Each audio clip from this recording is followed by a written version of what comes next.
Hola, gracias por estar nuevamente aquí, en estas crónicas de vida, café y cancha. La vida es como el fútbol, en la cual siempre te encuentras en ese camino con amigos buenos, los no tan buenos, pero que sin embargo algo te dejan, esas experiencias, esas anécdotas, eso que recordaremos toda la vida. Para ustedes, el día de hoy, el Melienras. Hay amores que no se explican, se padecen. En esa pasión desbordada que te hace perder la compostura de lunes a sábado, para que el domingo apenas asoma la azucena en el túnel, te desgarres la garganta 90 minutos. En ese romance de Tribuna y Sol de la tarde, lo conocí al Melienras. Era un buen tipo, bautizado así por esa melena rubia de los 70, larga y descuidada, donde más de una vez vimos hospedarse a inquilinos indeseables que le dieron el apodo. El Melienras siempre llegaba al estadio como quien vuelve de una guerra perdida, desencajado, con ojeras de 2 noches y el hambre pintada en el flaco cuerpo. Pero cuando empezaba el partido, era el que más alentaba, gritaba los goles con una desesperación santa. Siempre que mi cuadro metía el segundo, los de la barra dábamos la vuelta para chequearlo, porque nos daba miedo que terminara de morir ahí mismo, habiendo quemado el último tanque de reserva en ese grito de gloria. Por esos episodios, mi vieja cuando me veía salir para la cancha me empacaba siempre un segundo sándwich. Toma, para el de los pelos largos, decía ella, que de fútbol no sabía nada, pero de hambre se entendía todo. El Melienras llegaba 2 horas antes para el rito del retaqueo, que no era sino pedir unas monedas para la entrada. Yo nunca caí en la lástima de darle plata. Sospechaba que esos centavos no iban para la boletería, sino para ciertos viajes psicodélicos que nos confesó alguna vez entre cervezas. Cuando nos conversó, cuando nos contó que conoció el infierno a los 14 años por culpa de esas amistades que empujan al precipicio sin avisar. Pasaron los años. Yo cambié los trapos por el código penal, pero el teléfono me devolvió al tablón una madrugada a las 3.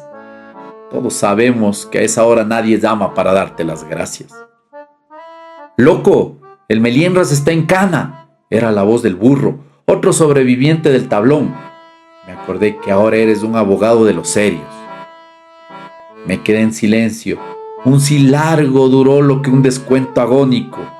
Me dijo que lo habían pescado saliendo de un cabaret, que lo habían confundido. Esa noche no volví a dormir. Me quedé mirando el techo, repasando las aventuras de hace 30 años, como aquella vez que nos escondimos en el baño de un estadio visitante después de afanar una bandera con 30 tipos y 10 policías buscándonos al cuello. Fui a visitarlo. Intenté recordar su nombre real y me fue imposible hasta que el gendarme gritó: «Néstor Salazar, visita de su abogado». Como defensor público, mis honorarios eran lo de menos. Era un pago además a la cuenta de los golpes que me ahorró en las tantas batallas de grada. Cuando entró, no era el de antes. Estaba prolijo, bien peinado, casi era otra persona. «Hola, Melienras», le dije. «Hola, MacGyver», me respondió con un abrazo que olía a potrero y me devolvió mi viejo apodo de barra. Me contó su historia y se anudó la garganta. Después de la época de las travesuras, el tipo se había enderezado. Puso un puesto de empanadas, luego un restaurante y ahí conoció a Débora. Me confesó que ella ejercía el oficio más viejo del mundo, pero que él amaba con la fe de los que no tienen nada. El jueves pasado fue a darle una sorpresa a la salida del trabajo. La vio salir con sus tacones rompiendo el pavimento y sus labios color carmín. De pronto, un estruendo. Ella se desplomó frente al guardia. Él corrió a ayudarla, pero un policía lo encañonó al grito de «¿Qué hiciste?». Mi vida pasó en un minuto, me decía llorando. Recordé el trencito de juguete, la pelota, mi viejo yéndose de la casa, la barra de la central, la calle, la grifa, las empanadas y el primer beso con Débora. Minutos más tarde, recordé y desperté con la frente contra el vidrio sucio de la patrulla. Te juro, soy inocente. Fue un proceso largo, un partido de esos que se juegan bajo la lluvia en una cancha de lodo. 12 meses duró el calvario. En las visitas nos tomábamos un café y recordábamos las giras con la Central por la segunda categoría. Eso hacía que el frío de la cárcel fuera menos filoso. Llegó el día de la audiencia. Habían pasado 12 meses en los que la angustia le había hecho crecer la melena otra vez. Y ahí estaba él, idéntico al Melienros, que colgaba los trapos en la General. Me miró desde el banquillo con ojos de perro apaleado, pero con una fe que me daba escalofríos. Ingresaron los magistrados con cara de pocos amigos. Ya se sabe que los jueces cuando entran a la sala siempre tienen ese aire de árbitros que ya traen las tarjetas amarillas anotadas de antemano. El fiscal arrancó con una frialdad técnica, desarmando la vida del Melienras como si fuera un esquema táctico mal dibujado. Habló de móviles pasionales, de antecedentes de conducta y de violencia de género. Yo, la verdad, sentí que nos estaban goleando sin haber tocado la pelota. Pero entonces le tocó el turno a él. El Melienras se puso de pie y el silencio en la sala se volvió muy espeso, como el aire antes de un clásico. No usó palabras jurídicas, habló con el lenguaje de los que saben qué es perder. Se apasionó tanto. Por un momento me olvidé que estábamos en un tribunal y sentí que estábamos de nuevo en la grada, bajo la lluvia. Señores jueces, dijo con la voz quebrada pero firme, yo a esa mujer la quería como se quiere a los colores de la camiseta del cuadro de uno, sin condiciones y aguantando los trapos. Dicen que la maté porque ella se entregaba a otros por plata. Pero ustedes no entienden. Uno no rompe lo único que le da luz en la oscuridad. Yo la esperaba para cuidarla, no para pagarla. Fue un testimonio desesperado, tan visceral como cuando insultábamos a los granates del equipo rival.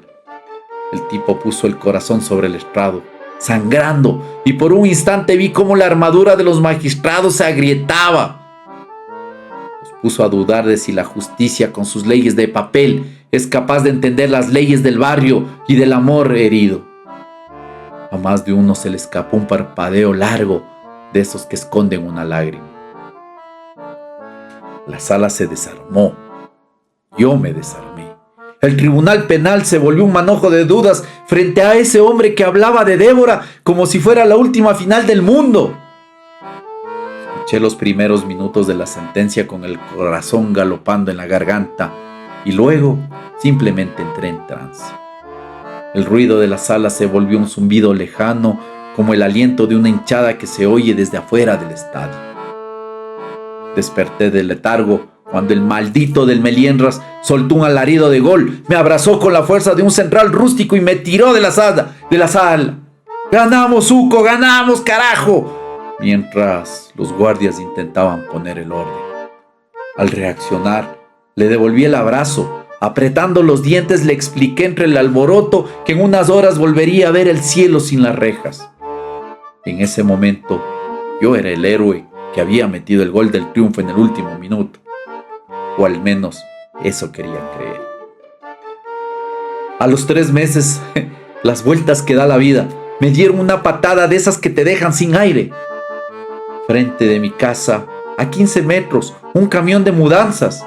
Vi bajar una guitarra vieja y de pronto una mirada conocida. Era él. Se acercó a abrazarme. ¡No me digas que ahora somos vecinos de barrio, doctor! Sonreí a medias. Le di los datos básicos como cuándo pasa la basura, quién vende el gas, que la vecina Maruja es la más brava que un defensa de equipo chico. Me despedí rápido y me volví para la casa. Esa noche, el insomnio me volvió a martillar. Me hice un café amargo y busqué el expediente. Lo leí con la frialdad del que ya no tiene la camiseta puesta. Repasé los testimonios de las amigas de Débora, del guardia, las horas, las distancias. El Melienras nunca pudo aceptar que su amada llegara a casa con el aroma a otros hombres y dinero en los bolsillos, pero sin la luz en los ojos.